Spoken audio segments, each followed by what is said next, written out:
Welcome to the Lifelinks podcast, all you sassy Latinas. This is where you come to hear stories that resonate with you, help you discover your true cultural identity, tossing off the need to fit in, and standing out with your authenticity, because that is your superpower. I'm your host, Consuelo Crosby, and also the creator of this content. If there's anything you'd like to share, please reach out to us on our Instagram social media at Lifelinks, that's LNXX, or through our website at thelinks.com. Of course, come here for some love and chat sessions with our fab guests from the comunidad.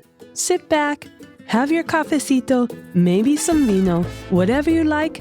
We are bringing the sisterhood to you. Hola, chicas. Love having you here in our community, learning and sharing Latina experiences here in the U.S. Adoring the DNA that is pulsing within us and shared across our commonality. I can't believe we are wrapping up May with this episode. And wow, just like promised, the guests have been so inspirational and compassionate that I feel so ready to hit summer up in happiness and a bit lighter from any burdens that were holding me back. All thanks to Karina Ponce. I hope you had a moment to really let what she was sharing with us sink in.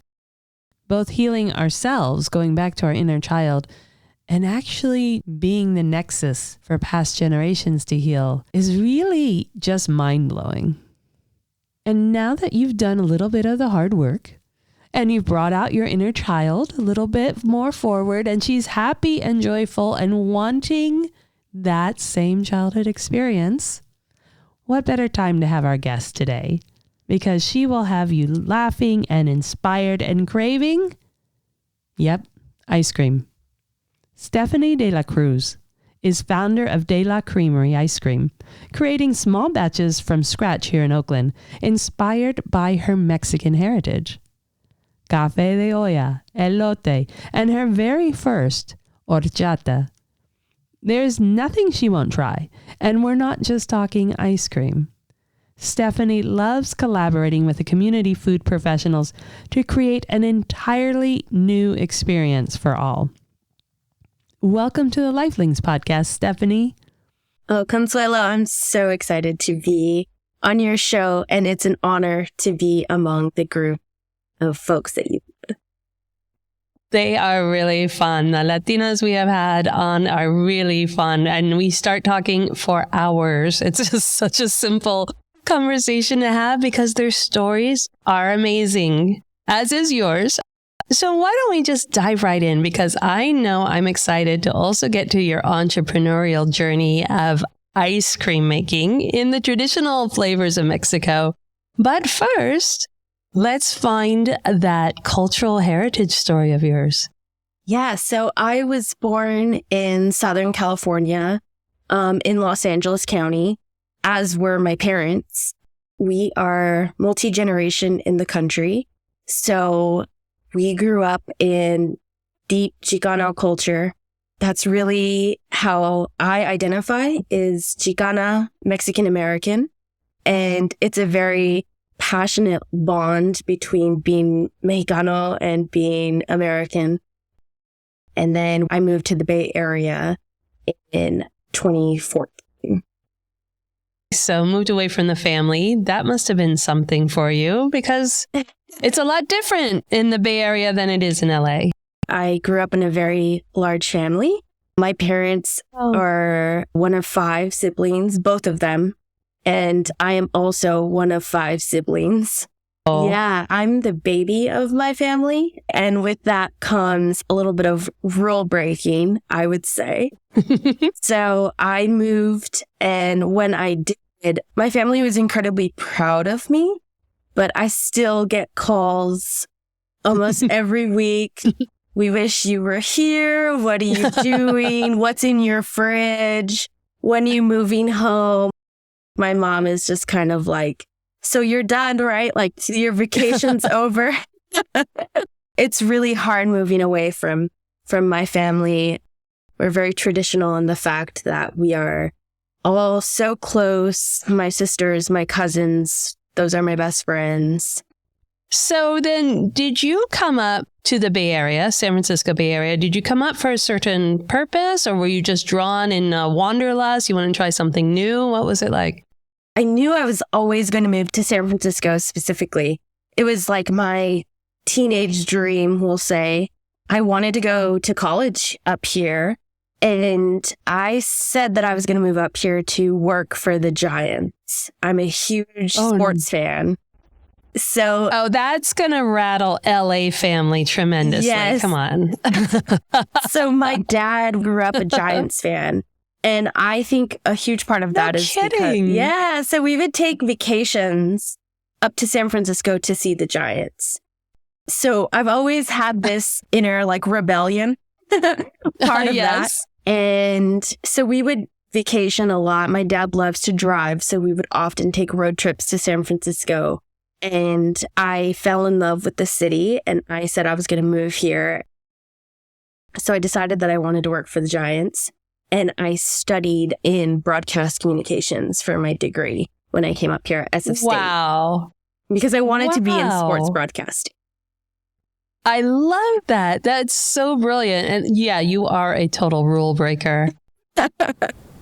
That is so unique. I can't believe it. Yeah, I wouldn't have even asked that question. I was like, wow. Yeah. So did you go after it, or did you come through the other side and go, okay, wow, not so sure? So I started working in production, and I worked in radio for a few years. I worked at Giant Stadium. I started working retail there. And that was the coolest day for me is when I could tell my family, they signed my checks. It was for real. You did it. Yes. I started working in live entertainment, doing concerts, and I've always had a very big passion for live music. So with that, I started getting more into live music. And honestly, it was just I was just so fascinated with that. But the truth is why Creamery started to evolve before I knew it was just a lot of really late night. It was late nights of really tough work. It was rough. I mean, I'm very lucky that I did it when I was really young, but I already knew this isn't really sustainable forever. So kudos to the people who are still out there running events. Still do it. I am so impressed by this. You're right. Audio production, you don't even think about it. You kind of take it for granted.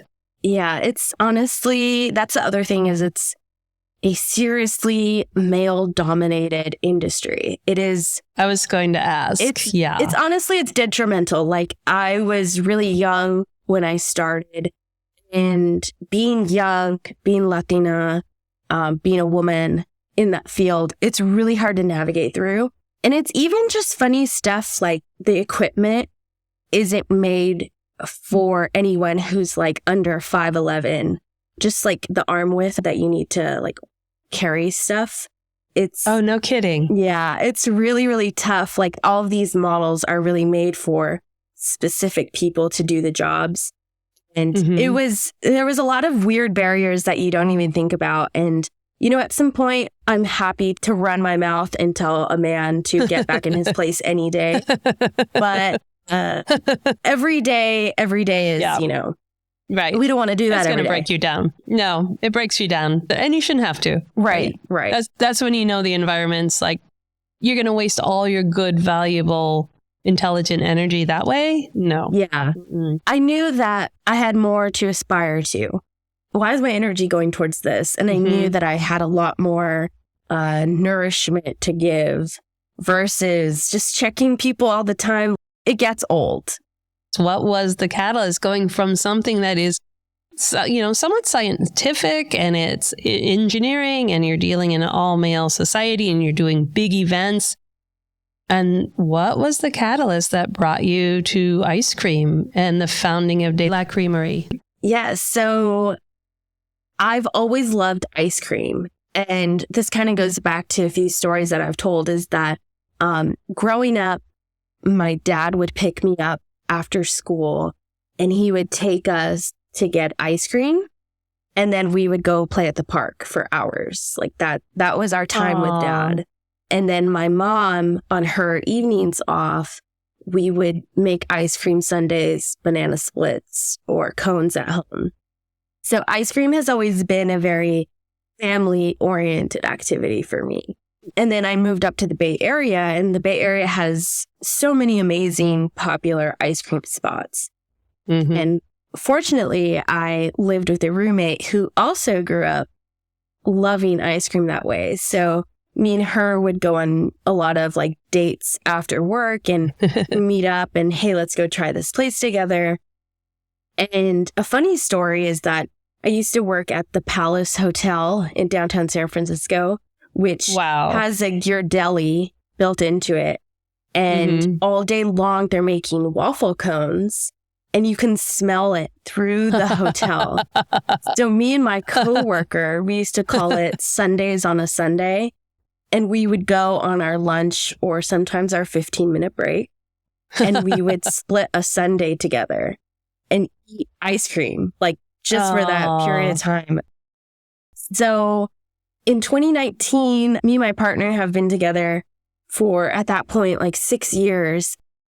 We kind of get to the point at a certain time in a relationship, you don't know what to get each other anymore. He got me a ice cream machine for Christmas. And I remember like asking him, like, I'm kind of confused. Like, I didn't ask for this. Like, what did you get this for me for? And he was like, Stephanie, you know that you love ice cream.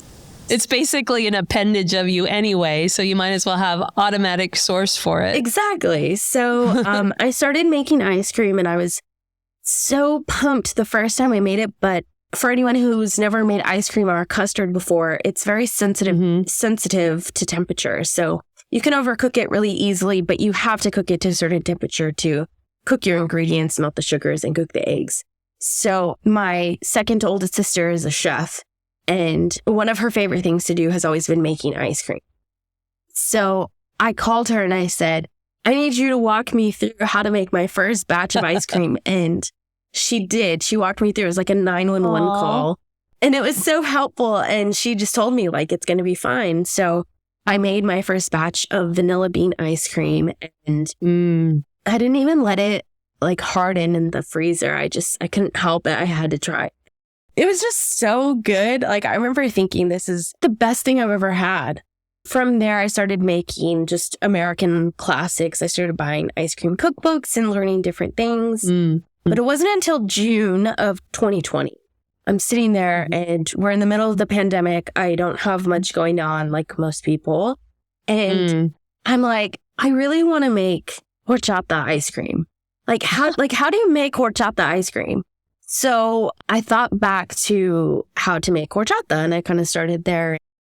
The story that I have to go along with it, and this is very dear to my heart. Growing up, I was surrounded by so many strong Latina mothers, Mexicana moms growing up who I spent a lot of time with the families. They were close friends of mine. And so one day I was at my friend Yvonne's house and she was getting ready and her mom was in the kitchen and I asked, like, what are you making? And she told me she was making horchata. And I asked her if she could teach me how to make it because no one in my family had ever made horchata. I never knew how to do that. I love it, but I do know that there's good and bad horchata. Like everyone knows that. You can go to a place and sometimes it's great and sometimes it's awful. Right. So I went into the kitchen and she showed me how to make horchata. And she told me a few small secrets of hers. Time-wise, how to do this, how to do that. And from that day, I just remembered exactly what she showed me. And fast forward, that's about like probably 10 years ago. Wow. So fast forward to this day in June that I'm like, I want to make horchata ice cream. I used what she showed me and did multiple trials trying to figure out how to turn this into ice cream. And for a really long time, I had really awful horchata ice cream. And it took a lot, about, I think 4 or 5 months before I had something that was really good. Wow. So you were determined to nail down this horchata ice cream. Yeah, I had to because then I started thinking that I've never had that anywhere. And now that I've looked, I've seen it a few places, but it's never as good.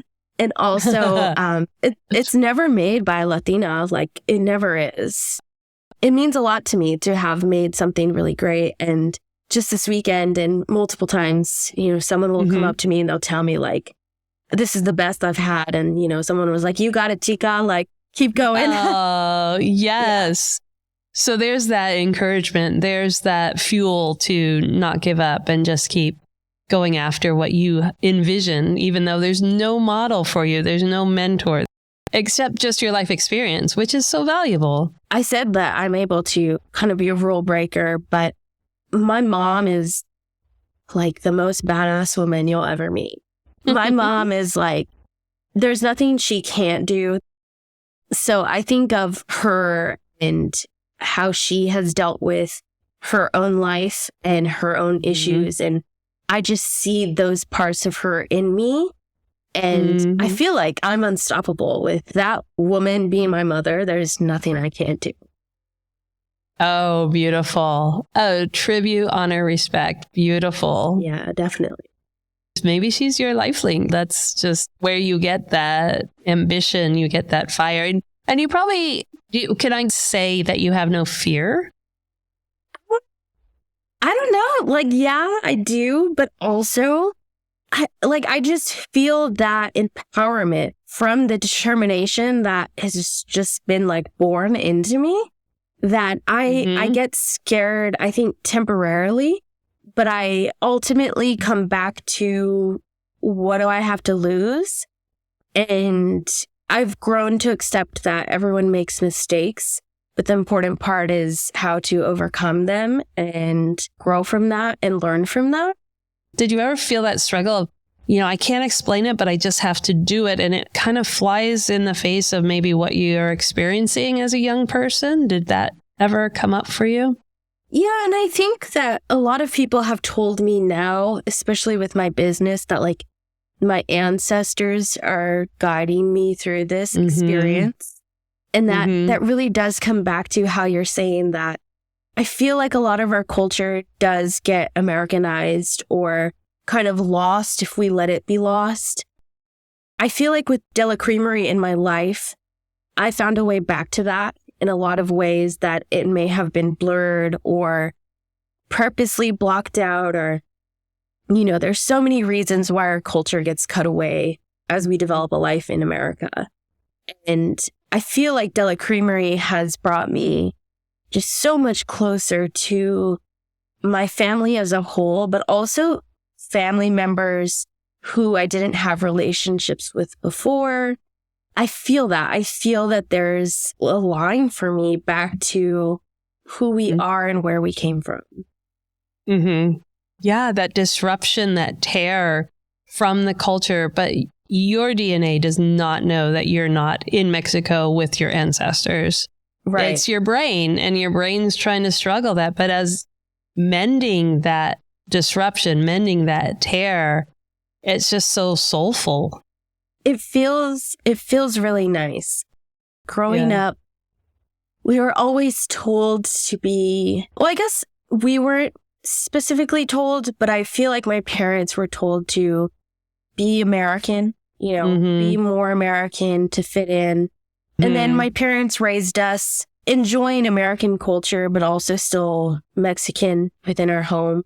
When I think of like, especially the food we just ate a lot of Mexican food almost all the time. When I think of that, it's just that balance of being able to do both, to fit in, but then also to keep our identity known and felt within our presence, Yeah. And value to the parents and love of the culture and love of family. Family runs so deep for you. Oh, yeah. Yeah. So who was the ultimate judge? Was it within the family? Was it your friends on the horchata recipe? Who said, yes, this is good to go. I agree with you. Okay. So my partner, we lived together. So Craig was the person that had to try every batch, even the worst batches. And he was very good at telling me, this isn't it. Try again. And then when I finally thought it was good, my parents had said that they were going to drive to come visit me. And I sent out a text to, I think, 8 people. And I said, okay, I'm sampling 2 flavors because at this point I had got horchata down. And then the next flavor was I made a Mexican chocolate, an abuelita flavor, which is so nostalgic for me. And the perfect pairing, like those 2 together is still my favorite pair. You have these 2 flavors, but that is a long way away from deciding to found a business, even with someone as fearless as you who just is going to go gangbusters. When did you say, you know what, I'm going to take this into a business? As soon as the pandemic hit, they were like, you guys are out, I was staying home and I was just like, okay, well, I think that I really have something. This is really great. I had told myself that this might be the only time in my life that I could do a big jump into something different, something that's serving me and other people within our community. And that's always the biggest part of life is we don't have the time to do what we want. So I thought this is a gift and I need to use that to my advantage because I probably won't have that again. So I told myself, now's the time. If you want to try this, you can always quit, but you won't always get a second chance. That's making me cry. Seriously. Oh, wow. Yeah. Yeah. That speaks a lot to, I think, so many Latinas, so many women. You feel that way so often, and you either can come through maybe with regret for not trying or wondering if you could have. That's a really powerful sentiment to send out to everyone. And I think a lot about my parents and the things that they weren't able to do because they chose to provide for their families. And I think about all the things they could have done if they had had the time, the resources, the ability. And I just thought that I'm very, very lucky and privileged to have this opportunity in front of me. And if I don't do it now, then I'm never going to. Wow. But you recognized it too. You recognized that sentiment right away and then fueled your going forward. Oh, yeah. And this is something that me and my partner talked a lot about too, is as a partnership together and our lives together, what does that mean? And when is the time to say, okay, this isn't working? And having that honesty. And also, though, I should be very clear that my partner has pushed me throughout this journey because he believes in this too. And he has very much told me that, no, you have something. And, it was parts of me that I didn't know that I had, but he saw it and he said, you should keep going because you have this. And I believe in you and I see it and you just need to do it. My life is completely different from who I was like 3 years ago when I started my business. Yeah, it's interesting that most people I meet today don't know who I used to be just a short 3 years ago. Most people don't know that I studied audio engineering, that that I had these ambitions and goals, and I decided that I didn't want that anymore. And honestly, that was really hard to tell my parents specifically that I was making this jump because I had reached the point of my job, a level of success that was their goal, really. That was their dream. I was getting a salary job. I would make commission. I was able to provide for myself. And I had a 401k. I had health insurance. I had all of these things that are huge for us as humans, and being in this country that only allows you to get that certain ways. And I had told them that I was not going to go back to that. First of all, congratulations, because that is bold. That is big belief. And Craig, shout out to Craig. What amazing support for you.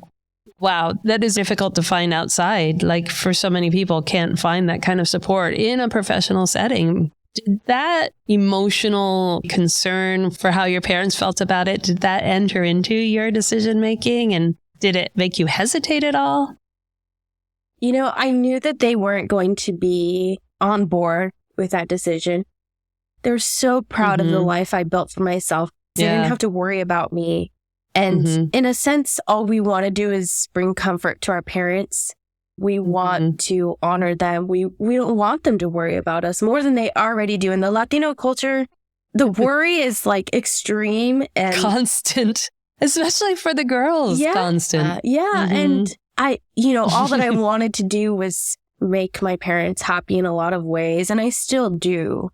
But I knew that in my job, I could work there for the next 40 years, Oh my God. And things would be the same. I would go up in the ranks, but I knew it wasn't really for me. And it was just the time had finally come for me to get that freedom that I had honestly been trying to get for so long. This is very powerful, I think, for a lot of Latinas to hear. I think this is also part of the DNA. You see something that is a problem and you know how to fix it. Like the ideas come up constantly, right? Constantly, because I think so much of the system isn't built around us, isn't built for us. So we see the need all the time and it's like, oh, I could do that. We could start a company to do that. So to have people hear that in a matter of just 3 years, you went from audio engineer production to fully embedded, quitting your full-time job. How much has this grown? It sounds like once you decided, that was like gasoline on the fire. I'm naturally a creative person. I'm naturally curious. I mean, these things kind of just come to me. And, a lot of it is just representative of our cuisine and our culture and, what's served at restaurants, already popular stuff like the pepino lime sorbet that I make. That a cucumber lime agua fresca. We eat that, we drink that. And one day I just had a bunch of cucumbers and I thought, hey, I'm gonna turn this into a flavor. And it's stuff like that just feels like, how come this hasn't been done before? Wow. How come this hasn't been made? And it's so representative of what we already eat and drink. Speaking of that, when they're projecting that 30% of the U.S. is going to be Latino, have you discovered other Latinas in the industry? Yeah, so this is a big thing too, is that it's really hard to find Latina ice cream makers, for sure. There's 2 that I am in connection with, and, I try to root them on as hard as I can because it's a group thing.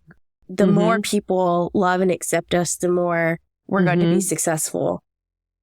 Yeah, you definitely have a vivacious personality, a personality that you love people, and that's Latina strong, but you especially love people. You love engaging with people. And in your business, I see a lot of collaboration. Do you want to describe some of your collaborative takeoffs in either your flavors or the actual product? Yeah. So I moved out to the Bay Area and I didn't have anyone here with me other than the people I met along the way.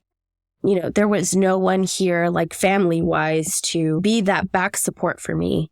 We rely so much on our family and our culture that I found that family within businesses here in the Bay. When I brought Della Creamery into the world, there was other business owners who I feel like really took me in as their family and uplifted and supported me and gave me things I didn't have for my business, things I couldn't afford for my business, gave me the support and just reassurance. And for that, I feel like that's part of our embedded culture, our nature to be accepting and loving towards each other and also uplifting and supportive. And I think if I can give back any little bit to my community, I'm going to, it's part of a cycle. And I think that is beautiful and wonderful. And I'm so grateful for these folks who have helped me along my journey because it's a hard journey and it's a lonely journey.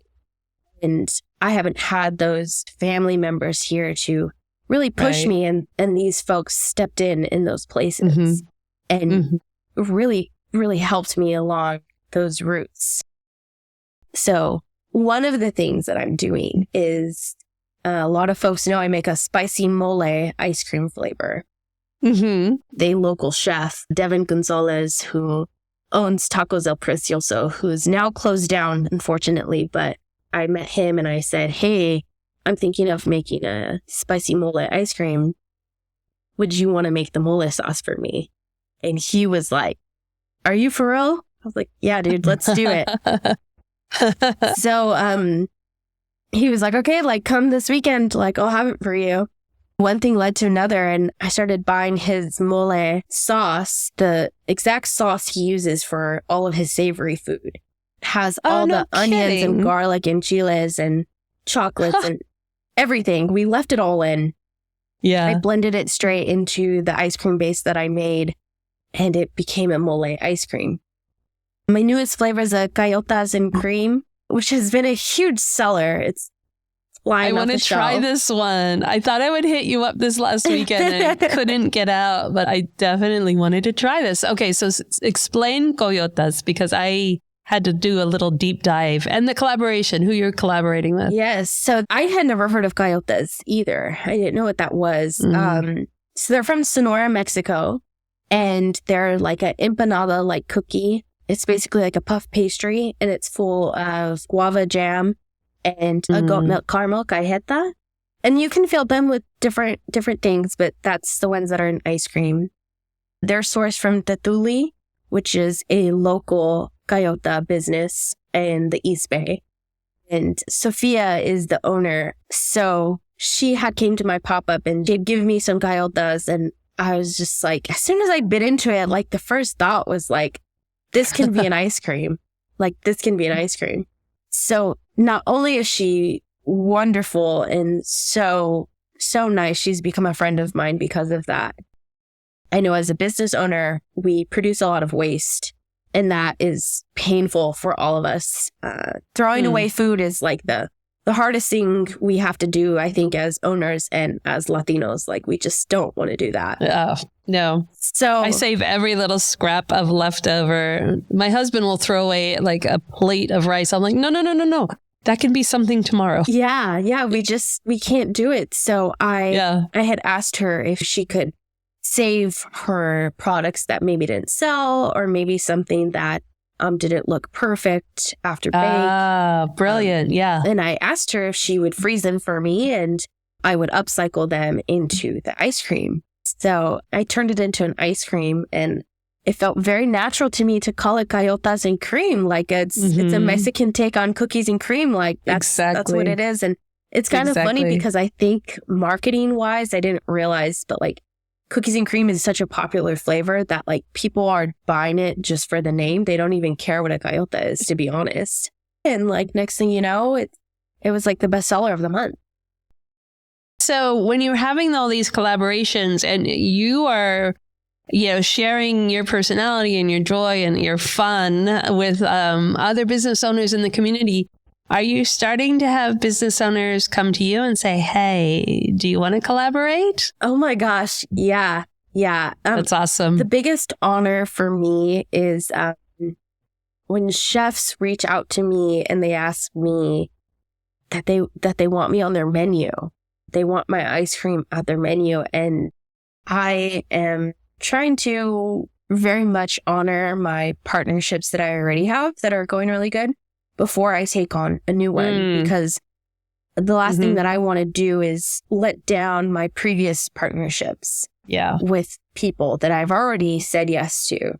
Sure. Before I take on a new one, I have to be able to manage those well so that I'm, living up to my word. That's a really empathetic leadership style in business. It's a style that isn't typical in our society at all. And it's something that Latina women are really good at. I mean, I think it comes from just being on the other side of that, knowing what means more, and people being the core of the culture, the importance.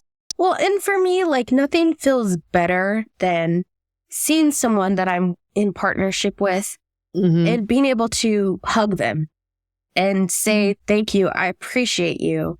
My business, who does not have a permanent home, they're giving me a permanent home. They made room for me in their home. And that is the most fascinating and thing that I can just be so thankful for. Oh, I love that. I'm just going to let that sit there for a minute.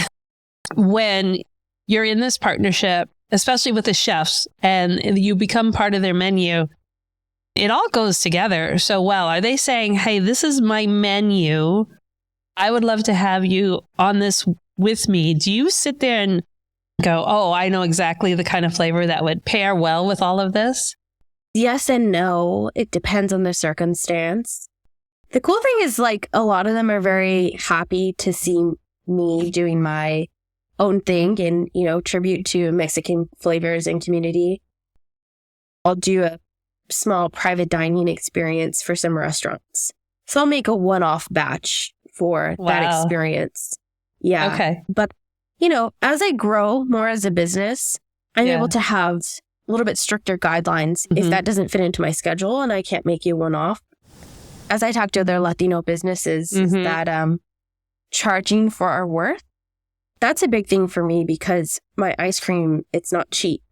It's made with quality. It's made with care. I can't lower the cost or else I'll be making none. That means when I go to certain places that can pay me those high wages, I need to charge them accordingly. If you're reselling my stuff for a cost, I need to get the proper portion of it. And then, if I can, eventually, takes a few events, I would like to lower my cost in lower income communities. So people like my family, who doesn't make a lot of money, who has those 5 kids, can come and everyone can afford to get an ice cream. That's how I am learning to operate my business. I think that's difficult being raised in the culture.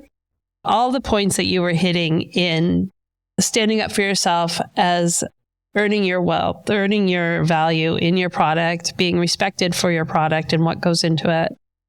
That almost flies against the culture where it's more of, oh, don't lose the job, don't lose the partnership. You take the hit before someone else takes the hit if it means you get a job. Did you come up in that culture? Was there a learning process towards the business of, okay, yes, I understand where that came from, but that can't apply if I'm going to be successful? I feel like my parents raised us to think that way. Some things that they've really raised us in was like, you go to work even though you're sick. You work those long hours even though you're tired. You do whatever it takes to provide for your family, no matter the circumstance. You know, we can tell my dad we had a hard day at work and he says, but at least you have a job. Like, even though it could be the worst job, the response is, well, at least you have a job. I think me and my sisters were so ingrained to be like these independent Latinas that, like, we just decided, like, hell no. We just decided, we hear you, but also, like, no. And I think that's growing up around women maybe helped this. And our generation is just, I'm sick of being treated like the bare minimum and expected to just like deal with, you know, whatever that comes with, because it's just so unfair and it's gross and it puts people down, and we don't want that anymore. So I think my parents did raise us to be that way. But then on contrary, they also raised us to like, don't let anyone mess with you. Right. So it's very two-sided. And I think that we all decided we're more connected to that side. It was like the perfect storm for you being raised in that really empowered matriarchy of your family, and then coming into this moment where women, especially women of color, had broken through enough en masse altogether at one point to demand more.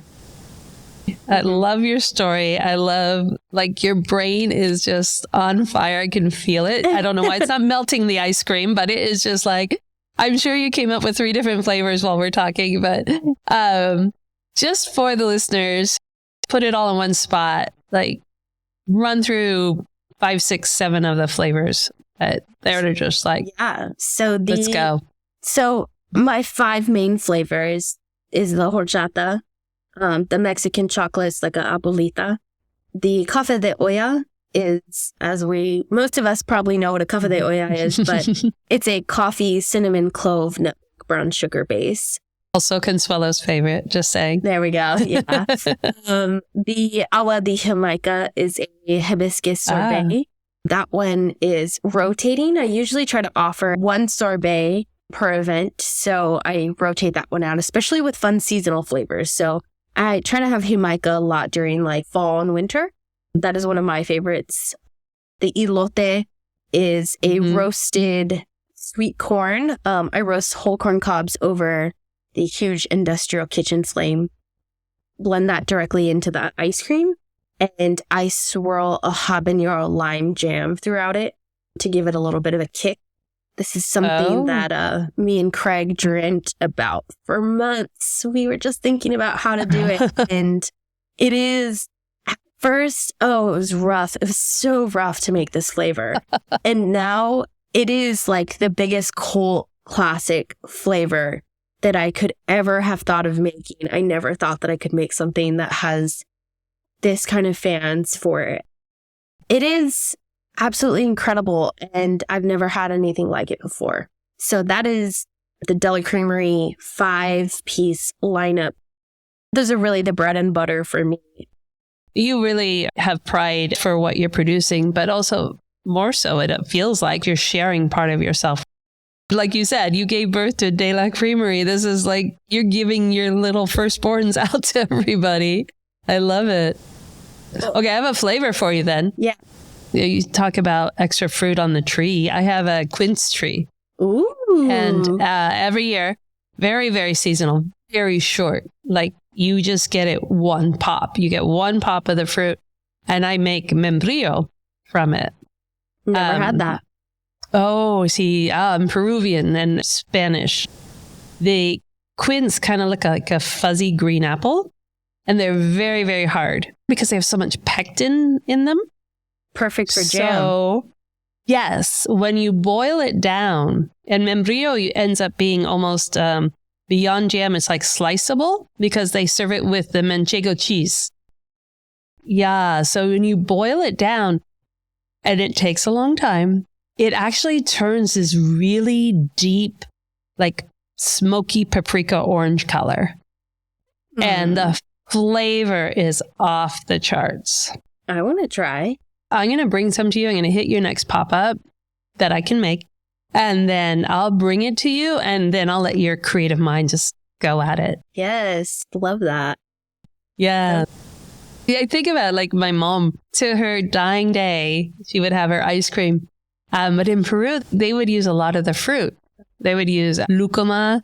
I don't even know what that fruit looks like, but the chirimoya, you see chirimoya in LA now, those, that big one. And they actually leave the seeds in it, these big black pits in it and the ice cream. So I'm wondering, have you gone to Mexico to explore like what else is being done from the deep tradition?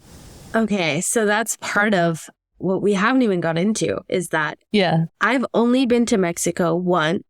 Very briefly, it was on a trip, on a vacation. Most of our family is in the United States now. So for us, we don't go back often. I barely speak Spanish. I just finished taking professional Spanish courses. I hope by next year, that's my ambitious thought, I would love to go and try ice cream in Mexico. Just do a full business tour of ice cream in Mexico. That's going to be such a huge accomplishment for me when I'm able to go and do that for myself and for my business. You know what the first thing I thought of? The ice cream tour through Mexico. I just thought of Anthony Bourdain. And it's like, I see her going into these little villages and just getting spoons and trying all these ice creams. Could you imagine? Yeah, I can. I see the production on it. It's like, okay, this is going to be a little mini series. And then there'd be all the colors and the festivities and you'd be joining all the people and they'd be all around you. I see it. It's going to happen. Gosh. Yesterday's witchy powers were off the charts. So Really? I'm thinking, yes. So I'm thinking I'm vibing. I love when it. you said that, I saw it. So it's going to happen. I would absolutely. You know what's funny is this is something I should tell them too, is I'm working with La Cocina, and they had asked me, kind of seriously sat me down, and they were like, Steph, we need to talk about like your plan for the year. And they're like, our real question is like, do you want to be like a celebrity? And I was like, what? What do you mean? Yeah. And they were like, we just see it. Like, we just see it. If you want to be like a nationwide known chef, and like in my head, I'm just like, you know, I'm just me, just a normal person. But they're like, no, like you're not understanding. Yes. This is more of you that you don't know about yourself yet, but we see it. Have you ever thought about what would you like to see in your lifetime happen? If this can be done in 3 years, what do you think could be done in a lifetime? Oh my gosh, that's a heavy one. I think I can't even imagine, because if you would have told me 3 years ago this is where my life would be, you know, I would have said there's no way, or that's not who I am. My brain grew like twice the size because I just kept like feeding it more information. I really am shocked with the route I've taken, and I'm very proud of that. And my commitment to our culture and finding my own identity through this process has been rewarding and also scary. But it's taught me that I'm brave and I can be resilient and I'm capable of learning and growing. It makes me think that I'm going to have a really good life of growth and experience. And that makes me really happy, like incredibly happy. Beautiful. Yeah, beautiful. That's why I put out the platform. Here's a platform. You have a voice. You have your story. It needs to be out there. Yeah. That's the hard part, is a lot of people will know about Della Creamery, but not a lot of people will know about Stephanie. And to be able to tell who I am and how I've got to this and how it's affected my business is really such a pleasure to share. It's still important for people to know these are the roots that it was born. And this is the person behind what is going on and the intention. And I do want people to know who I am as much as they can. They are missing out if they don't, let me tell you. And like I said, I mean, we got to come visit the Bay Area and find you over the summer then, because we are spoiled to have you local and spoiled to have the ice creams available to us on practically any given day. Stephanie de la Cruz. God, what a pleasure. What a pleasure. Thank you so, so much for taking the time and sharing your story, because it's so heartfelt. You could feel your compassion and love for people and your family and the community. Thank you, Consuelo. It's a privilege and honor. Thank you. I appreciate you. This was awesome. Okay.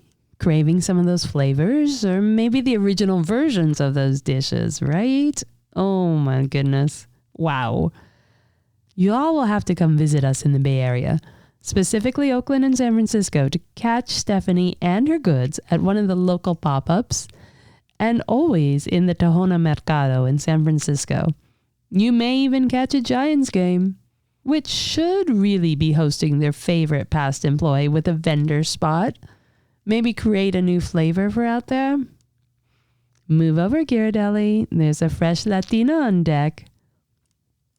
Catch more of Stephanie in the article on our website at thelinks.com. That's LNXX. And the links to what you heard here today.